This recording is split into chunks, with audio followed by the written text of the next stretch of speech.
बिस्मिल्लाहिर्रहमानिर्रहीम। अस्सलाम वालेकुम व्यूअर्स, कैसे हैं आप। आज पार्ट्स ऑफ स्पीच पे हमारा थर्ड लेक्चर है और आज के इस लेक्चर में इंशाल्लाह हम बात करेंगे प्रोनाउन के बारे में और देखेंगे कि प्रोनाउन की कितनी काइंड्स हैं और फिर इंशाल्लाह हम पर्सनल प्रोनाउन के केसेस को डिस्कस करेंगे और इंशाल्लाह हर चीज़ को बड़े अच्छे तरीके से एग्जाम्पल के साथ एक्सप्लेन करने की कोशिश की जाएगी। तो आइए चलते हैं main part of the video की तरफ। ये हमारे पास वर्ड है प्रोनाउन। जैसा कि आप देख रहे हैं, प्रोनाउन को मैंने दो कलर्स में हाईलाइट किया हुआ है। प्रो को मैंने रेड में हाईलाइट किया है और नाउन को मैंने ब्लू में हाईलाइट किया है। इसको दो कलर्स में हाईलाइट करने की वजह यह है कि प्रो एक वर्ड है और नाउन दूसरा वर्ड है। दो वर्ड्स के साथ ये मिलकर बना हुआ है। नाउन जो है ये रूट वर्ड है और आपको पता है लास्ट वीडियो में हम नाउन को बड़े अच्छे तरीके से डिस्कस कर चुके हैं। नाउन एक नेमिंग वर्ड है। किसी भी नाम को हम नाउन कहते हैं, तो ये रूट वर्ड है, मेन वर्ड नाउन है। इसके साथ जो अटैच किया गया है वो है प्रो,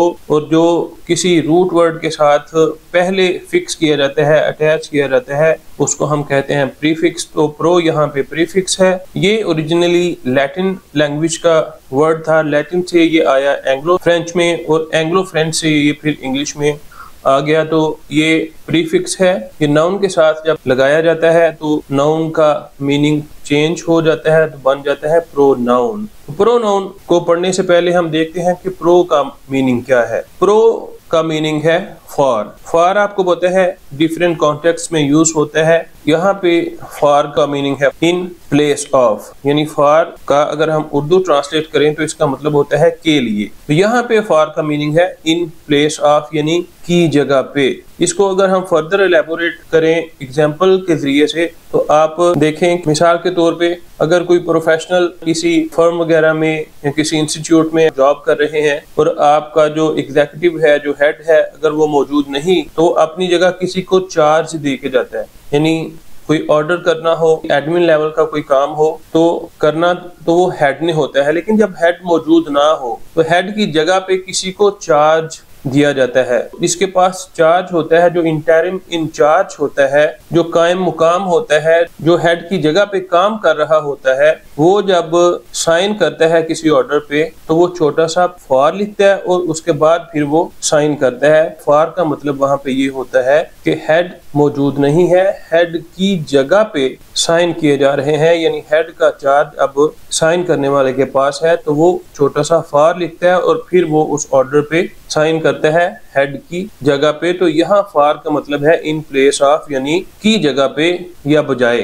तो प्रो का मतलब है की जगह पे, नाउन नाम को कहते हैं। तो प्रोनाउन की डेफिनेशन हमारे पास आ गई, a word that is used in place of a noun. For example he, she, I, we, you, they etcetera. यानी नाउन की जगह पे जो वर्ड हम इस्तेमाल करते हैं उसे प्रोनाउन कहते हैं। नाम की जगह पे जो लफ्ज हम इस्तेमाल करते हैं उसे प्रोनाउन यानी उर्दू में इसमें ज़मीर कहते हैं। अब सवाल ये पैदा होता है कि जब नाउन हम इस्तेमाल कर सकते हैं तो क्या जरूरत है कि नाउन की जगह पे हम प्रोनाउन इस्तेमाल करें। प्रोनाउन का इस्तेमाल क्यों किया जाता है, इसकी वजह क्या है, ये हम अंडरस्टैंड करने की कोशिश करते हैं कि प्रोनाउन क्यों यूज किया जाता है। तो सबसे पहली रीजन जो है वो ये है कि to avoid repetition of noun, यानी बार बार नाम दोहराने की बजाय बार बार नाम की रेपिटेशन से बचने के लिए हम प्रोनाउन यूज करते हैं। फॉर एग्जाम्पल देखें हमारे पास ये एक पैराग्राफ है।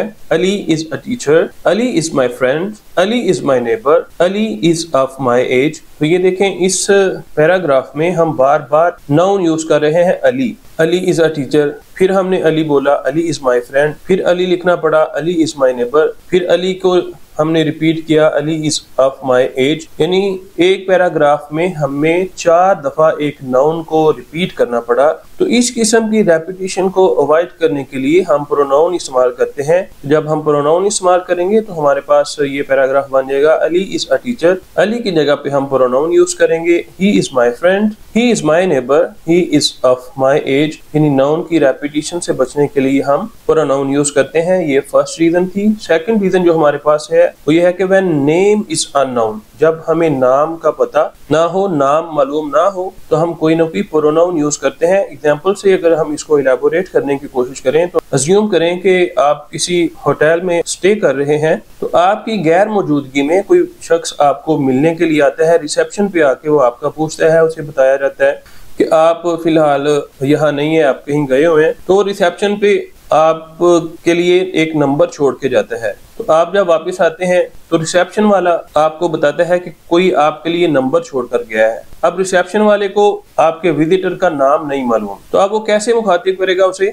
कोई ना कोई प्रोनाउन यूज कर लेगा, कोई ना कोई इसमें ज़मीर यूज करेगा उसके बारे में बताने के लिए। तो वो कहेगा कि समवन ड्रॉप्ड अ कॉन्टेक्ट नंबर, किसी ने आपके लिए नंबर छोड़ा है। तो यानी उसका नाम मालूम नहीं है, तो उसके नाम की जगह पे हमने क्या यूज कर लिया? प्रोनाउन। तो दूसरी लॉजिक जो हमारे पास आई वो ये आई कि जब हमें नाम मालूम ना हो तो भी हम प्रोनाउन यूज कर लेते हैं। नंबर 3 पे देखें, टू ब्यूटीफाई द राइटिंग, यानी तहरीर को खूबसूरत बनाने के लिए। एग्जाम्पल से देखें, Ali is a teacher, Ali is my friend, Ali is my neighbour, Ali is of my age. तो देखें बार बार हम नेम को रिपीट कर रहे हैं, तो नेम का बार बार रिपीट किया जाना एक तरह से हमारी राइटिंग को, हमारे टेक्स्ट को ऑकवर्ड बना देता है। तो इस ऑकवर्डनेस से बचने के लिए, अपनी राइटिंग को, अपने टेक्स्ट को ब्यूटीफाई करने के लिए, खूबसूरत बनाने के लिए हम प्रोनाउन यूज करते हैं, बार बार नाम को रिपीट नहीं करते। तो Ali is a teacher, he is my friend, he is my neighbor, he is of my age। तो ये देखें, अली लिखने की बजाय जब हमने प्रोनाउन यूज किया तो हमारी जो राइटिंग है, हमारा जो टेक्स्ट है वो ब्यूटीफाई हो गया, खूबसूरत लग गया, उसको पढ़ते हुए भी हमें आसानी हो रही है, वो लिखा हुआ भी प्यारा लग रहा है कि Ali is a teacher, he is my friend, he is my neighbour, he is of my age. तो ये खूबसूरत और आसान हो गया है नेम की जगह पे प्रोनाउन यूज करने से। नंबर 4 पे जो लॉजिक है वो ये है कि to talk about several persons, यानी जब एक से ज्यादा लोगों के मुतालिक बात करनी मकसूद हो, बात करनी हो, तो हम प्रोनाउन यूज करते हैं। मिसाल के तौर पे एक क्लासरूम है, उसमें 40 स्टूडेंट्स हैं, तो अब हमने 40 स्टूडेंट्स के मुतालिक बात करनी है, उनको मुखातिब करना है। तो अब हम 40 स्टूडेंट्स का नाम तो नहीं ले सकते फर्दन फर्द। अगर हम 40 स्टूडेंट्स का नाम लेंगे तो वो तो बहुत ज्यादा हमारे लिए डिफिकल्ट भी हो जाएगा और बहुत ज्यादा वो हेक्टिक एक जॉब हो जाएगी। तो उन सब के नाम बोलने की बजाय हम सब के लिए कोई एक प्रोनाउन यूज कर लेंगे। मिसाल के तौर पे हम कहेंगे एवरीबॉडी वाज प्रेजेंट देयर, कि हर कोई वहाँ मौजूद था। तो यहाँ पे वो सब के सब एक ही वर्ड में शामिल हो गए, यानी सबका नाम लेने की जगह हमने प्रोनाउन यूज कर लिया एवरीबॉडी। तो एवरीबॉडी उन सब की जगह पे इस्तेमाल हो गया। तो ये हमारे पास 4th लॉजिक आ गई कि हम प्रोनाउन क्यों यूज करते हैं। मेनली हमारा मकसद प्रोनाउन यूज करने का अपने लिए आसानी पैदा करना है। तो ये 4 तरह से हमारे लिए आसानी पैदा होती है प्रोनाउन के यूज से। आइए अब हम आगे चल के देखते हैं कि प्रोनाउन की काइंड्स क्या है। प्रोनाउंस को ग्रामेटिकली हमने 9 काइंड्स में डिवाइड किया है। पहली काइंड है हमारे पास पर्सनल प्रोनाउन, सेकंड है रिलेटिव प्रोनाउन, नंबर 3 पे है इंडेफिनिट प्रोनाउन, नंबर 4 पे है रिफ्लेक्सिव प्रोनाउन, इसको हम एम्फेटिक प्रोनाउन भी कहते हैं, नंबर 5 पे है डेमोन्स्ट्रेटिव प्रोनाउन, नंबर 6 पे है डिस्ट्रीब्यूटिव प्रोनाउन, नंबर 7 पे है पोजेसिव प्रोनाउन और नंबर 8 पे है इंट्रोगेटिव प्रोनाउन और लास्ट पे हमारे पास है एक्सक्लेमेटरी प्रोनाउन। तो ये 9 काइंड्स हैं हमारे पास। इन 9 काइंड्स पे हम इंशाल्लाह कल बात करेंगे। आज की ये जो हमारी वीडियो है ये इंशाल्लाह पर्सनल प्रोनाउन के मुतालिक और उसके केसेस के बारे में होगी।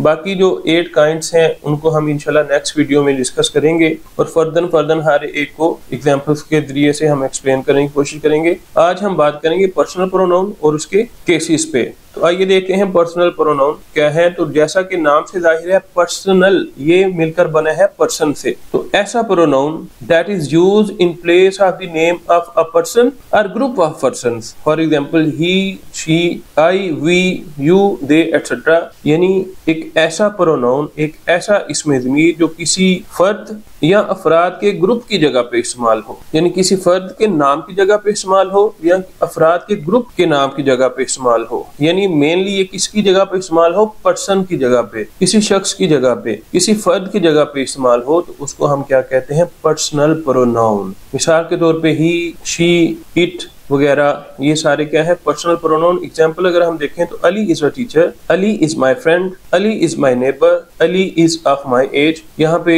आप देखें पर्सन का नाम है अली, बार बार रिपीट किया जा रहा है, तो ये क्या है? नाउन है। क्योंकि ये पर्सन का नाम है तो ये पर्सनल नाउन है। तो पर्सनल नाउन की जगह जब हम प्रोनाउन यूज करेंगे तो वो बन जाएगा पर्सनल प्रोनाउन। जैसा कि Ali is a teacher, he is my friend, he is my neighbour, he is of my age. तो यहाँ पे हमने अली एक पर्सन था, उसकी जगह पे हमने प्रोनाउन यूज किया ही, तो वो था पर्सनल प्रोनाउन। आप कहेंगे कि सर आप बार बार एक ही पैराग्राफ रिपीट कर रहे हैं, वही सेंटेंसेस आप बार बार यूज कर रहे हैं एग्जाम्पल के तौर पे। तो इसकी लॉजिक है, इसके पीछे लॉजिक ये है कि लर्निंग का बेहतरीन जो वे है वो है लर्निंग बाय एसोसिएशन। तो मैं चाह रहा हूँ कि आपकी ये जो प्रोनाउन की डेफिनेशन है और पर्सनल प्रोनाउन की जो एग्जाम्पल है, इसकी एसोसिएशन हो जाए इन लाइन के साथ। जब भी आप प्रोनाउन के बारे में बात करें तो आपके माइंड में ये जो लाइंस की एसोसिएशन है वो आपके माइंड में आ जाए। इस एसोसिएशन के जरिए से आपको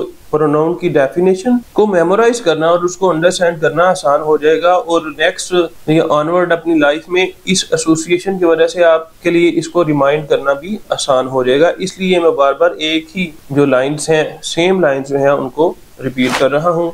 तो पर्सनल प्रोनाउन को हमने अच्छी तरीके से अंडरस्टैंड कर लिया कि किसी पर्सन या ग्रुप ऑफ पर्सन्स के नाम की जगह पे जो प्रोनाउन इस्तेमाल हो उसको हम पर्सनल प्रोनाउन कहते हैं। और पर्सनल प्रोनाउन को हमने 3 फॉर्म्स में डिवाइड किया है। Personal pronouns are grammatically divided in 3 forms, यानी 3 सूरतों में हमने इनको डिवाइड किया हुआ है। पहली है जी first person pronoun that the speakers use for themselves, यानी फर्स्ट पर्सन ऐसे प्रोनाउन जो स्पीकर यानी बोलने वाले अपने लिए इस्तेमाल करें। सपोज करें कि आप एक गुफ्तगू कर रहे हैं, आप डिस्कशन कर रहे हैं, पहले आप हैं, दूसरा वो है जो आपकी गुफ्तगू को, आपकी डिस्कशन को सुन रहा है, आपसे बात कर रहा है, जिससे आप बात कर रहे हैं, और तीसरा बंदा वो है जो मौजूद नहीं, जिसके बारे में बात की जा रही है, जो टॉपिक ऑफ डिस्कशन है, जिसके मुतालिक बात हो रही है। तो बात करने वाला 1, बात सुनने वाला 2, बात जिसके बारे में की जा रही है वो 3। तो हमारे पास कितने पर्सन हो गए? 3। तो यही डिवीजन है इसकी। फर्स्ट पर्सन प्रोनाउन वो है जो स्पीकर अपने लिए यूज करता है। फर्स्ट पर्सन जो सिंगुलर होता है वो आई है, और जो प्लूरल है वो है वी, यानी आई सिंगुलर है फर्स्ट पर्सन और वी प्लूरल फर्स्ट पर्सन है। आगे सेकंड पर्सन की अगर बात करें, pronoun that is used for the person spoken to, for example you, यानी ऐसा प्रोनाउन जो सुनने वाले के लिए यानी जिससे बात की जा रही हो उसके लिए इस्तेमाल किया जाए। सेकंड पर्सन प्रोनाउन जो है वो है यू, ये सिंगुलर के लिए भी यू ही यूज होता है और प्लूरल के लिए भी यू ही इस्तेमाल होता है। उर्दू में हम सिंगुलर के लिए तुम इस्तेमाल करते हैं और प्लूरल के लिए आप इस्तेमाल करते हैं। इंग्लिश में सिंगुलर और प्लूरल सेकंड पर्सन जो है वो एक ही है और वो है यू। आगे थर्ड पर्सन के बारे में अगर हम बात करें तो third person pronoun that is used for the person spoken of implies any third person who is not present at the spot, for example he, she, it, they, etc. यानी ऐसा प्रोनाउन जो किसी तीसरे बंदे के बारे में बोला जाए जो डिस्कशन के टाइम पे मौजूद ना हो, यानी जिसके बारे में बात की जा रही हो, उसके लिए जो प्रोनाउन यूज किया जाता है उसको हम थर्ड पर्सन बोलते हैं। और थर्ड पर्सन में सिंगुलर की बात करें तो उसमें ही, शी, इट आता है, और थर्ड पर्सन प्लूरल की बात करें तो उसमें दे आता है। आइए अब आगे बढ़ते हैं केसेस ऑफ पर्सनल प्रोनाउन की तरफ। इन केसेस को अंडरस्टैंड करना बहुत ही अहम और बहुत ही यूजफुल है, क्योंकि डायरेक्ट इनडायरेक्ट जो हम थ्रू आउट आवर लाइफ, जो मैट्रिक के एग्जाम्स में, आगे जितने भी ग्रामर के एग्जाम्स हैं, एनटीएस में बैठे, आप सीएसएस में बैठे, किसी भी लेवल के एग्जाम में आप बैठे तो आपको डायरेक्ट इनडायरेक्ट सॉल्व करना होते हैं। तो direct indirect point of view से इन केसेस को अंडरस्टैंड करना बहुत ज्यादा जरूरी है। इसलिए आपने इन केसेस को बड़ी तवज्जो के साथ समझने की कोशिश करनी है। तो जैसा कि हम पहले पढ़ चुके हैं कि हमारे पास 3 पर्सन हैं, यानी फर्स्ट पर्सन, सेकंड पर्सन और थर्ड पर्सन।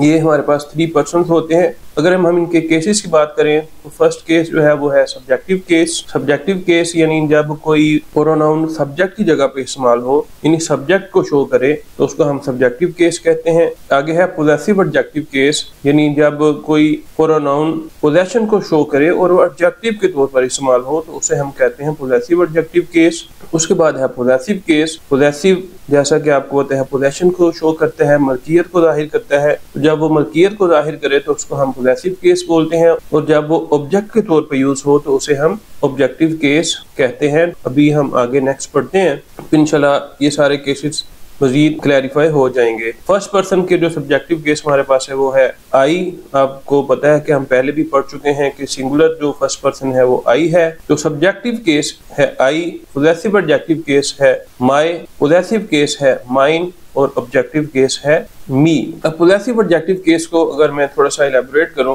तो एग्जांपल आप अंडरस्टैंड करने की कोशिश करें। जैसे है माय बुक। अब बुक क्या है? नाउन है। नाउन से पहले हमें जो नाउन के बारे में मजीद बताया उसको हम कहते हैं एडजेक्टिव। तो माय बुक में बुक नाउन है, नाउन के बारे में मजीद हमें बता रहा है कि ये किसकी है, माय है, मेरी है। तो ये जो माय है ये पोजेशन को भी शो कर रहा है और नाउन के बारे में भी बता रहा है, इसलिए ये क्या है, पॉसेसिव एडजेक्टिव केस। इसके बाद आपको कोई ना कोई नाउन लिखना पड़ता है, नाउन मेंशन करना पड़ता है। माय अकेला स्टैंड नहीं करेगा, इसके साथ जब आप कोई नाउन लगाएंगे तो ही इसका जो मीनिंग है वो क्लियर होगा। जैसे कि माय बुक मैंने आपको एग्जांपल दी। आगे पॉसेसिव केस है माइन। पॉसेसिव केस में ये जस्ट पोजेशन को शो करेगा, इसके बाद आपको नाउन मेंशन करने की जरूरत नहीं है। For example this book is mine, यानी ये किताब मेरी है। पहले आपको माय के बाद बुक यानी नाउन लिखना पड़ा, यहाँ पे आपको माइन के बाद लिखने की जरूरत नहीं है। तो ये माइन जो है ये पॉसेसिव केस है और जो माय है जिसके बाद आपको नाउन लगाना पड़ता है वो है पॉसेसिव एडजेक्टिव केस। आगे ऑब्जेक्टिव केस है मी, यानी जब ये ऑब्जेक्ट के तौर पे इस्तेमाल होगा तो मी इस्तेमाल होगा और उसे हम ऑब्जेक्टिव केस कहेंगे। आगे फर्स्ट पर्सन प्लूरल है वी का पॉसेसिव एडजेक्टिव केस है आवर, पॉसेसिव केस है आवर्स और इसका ऑब्जेक्टिव केस है अस। ये था फर्स्ट पर्सन सिंगुलर और प्लूरल। सेकंड पर्सन मैंने आपको बताया था कि प्लूरल और सिंगुलर दोनों सेम है, यू ही यूज होता है। यू पॉसेसिव एडजेक्टिव है योर, पॉसेसिव केस है योर्स और ऑब्जेक्टिव केस है यू।